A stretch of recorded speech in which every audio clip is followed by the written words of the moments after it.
நீ நெடுநாள் நினைத்து கொண்டிருந்தது, மனதில் வைத்த அந்த விருப்பம் எப்பொழுது கிடைக்கும் என்று காத்திருந்தது, தெய்வத்தினுடைய அருளால் சரியான நேரத்தில் இப்பொழுது உன்னை வந்து சேரப்போகின்றது.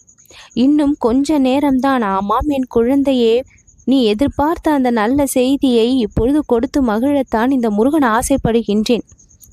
சில செய்தி வரும் முன்பு நமக்கு ஒரு சில தடைகள் வரலாம், சில குழப்பங்கள் வரலாம், பயமோ சந்தேகமோ உருவாகலாம். ஆனால் அதையெல்லாம் கடந்து நீ நம்பிக்கையோடு இருந்தால் அந்த நற்செய்தி தவறாமல் உன்னை வந்து சேரும்.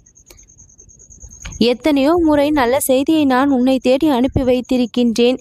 சிறு குழப்பம் அந்த சமயம் உன் மனதில் தோன்றியது, சிறு தடைகள் அப்பொழுது அந்த விஷயத்தில் வந்தது. ஆனால் நீ நம்பிக்கை இல்லாத காரணத்தினால் அது உனக்கு கிடைக்காமல் போனது. கிடைக்காதோ என்கின்ற சந்தேகமே அது கிடைக்காமல் செய்தது. ஆனால் அந்த குழப்பமோ தடைகளோ ஏற்படும் பொழுது கூட நமக்கு அது கிடைக்கும் என்கின்ற நம்பிக்கையை உறுதியாக நீ மனதிற்குள் வைத்திருப்பாயே. ஆனால் அந்த தடைகளையும் சிரமங்களையும் அது தானாக உடைத்து அந்த நற்செய்தி கனி போல உன்னுடைய கரம் வந்து சேரும்.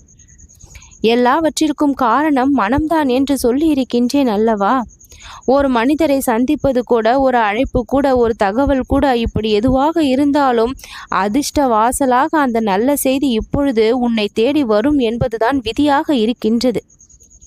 நீ பல நாட்களாக பாடுபட்ட வேலை இன்று பலன் கண்டு நல்ல செய்தியாக மாறி உன்னை வந்து அடையும். எந்த காரணமும் தெரியாமல் ஒரு தடவை கதவு திறக்கப்படுவது போல நல்ல செய்தி கூட திடீரென்றுதான் வந்து சேரும். முருகா முருகா என்று தொடர்ந்து என் பெயரை, நாமத்தை மனதிலோ வாயிலோ கூறிக்கொண்டே இருந்தால் தீங்கு தரும் சக்தி எல்லாம் தானாகவே மாயமாகிவிடும். உன்னை புண்படுத்தினவர்களை எல்லாம் நீ மனதளவில் மன்னித்து விட வேண்டும். அதனால் அவர்களது தீங்கின் தாக்கம் உன்னை சுற்றி நிற்கப் போவது இல்லை. மன்னிப்பும் அன்புமிக்க குணமும் தீய சக்திகளை உன்னிடம் நெருங்க விடாது.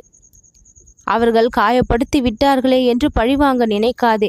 உன்னை ரணப்படுத்தி விட்டார்களே என்று அவர்களுக்கு காயத்தை ஏற்படுத்த முற்படாதே.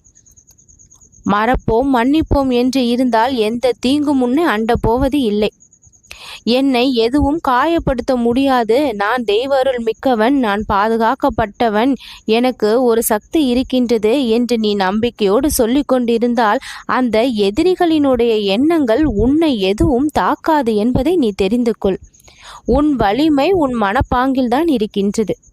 தெய்வம் உன்னை அனைத்து விதத்திலும் பாதுகாத்து கொண்டிருக்கின்றது. அது என்னென்ன சின்னங்கள், என்னுடைய தரிசனம், என்னுடைய வேல், இப்படி பல விஷயங்கள் உன்னை சுற்றி உன் மனதில் நிறுத்தி கொள்வது உனக்கு காவலாக தான் இருக்கும். இன்னும் சிறிது நேரம்தான் நீ எதிர்பார்த்த அந்த நல்ல செய்தி கிடைப்பதற்கு. நான் ஆங்காங்கே எப்பொழுதும் உன் முன் தோன்றி உனக்கு தகவல்களை கொடுக்கின்றேன் அல்லவா? நான் உன் பின்னால் தான் வந்து கொண்டிருக்கின்றேன். நிழல் போல மூச்சாக உன்னை சுற்றி இருக்கின்றேன். பயப்படாதே, நான் இருக்கின்றேன், உன்னை காப்பேன், உனக்கு வேண்டியதை தருவேன் என்று நான் எப்பொழுதும் உனக்கு அறிகுறிகளை சொல்லி கொண்டேதான் இருக்கின்றேன். ஏதாவது ஒரு தீங்கு விளையும் நேரம், அந்த நேரம் உன்முன் தோன்றி என் வேலை பாதுகாப்புக்கு அனுப்பி வேல் தரிசனத்தை கொடுத்து அந்த கஷ்டத்திலிருந்து உன்னை உடனே காப்பாற்றி விடுகின்றேன். பல முறை பல ஆபத்துகளிலிருந்து நீ என் மூலமாக தப்பித்திருக்கின்றாய்.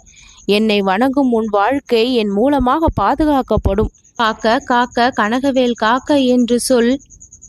எல்லா நேரமும் என் பாதுகாப்பிலும் கவனிப்பிலும் நீ இருப்பாய். நல்லது நடக்கும்.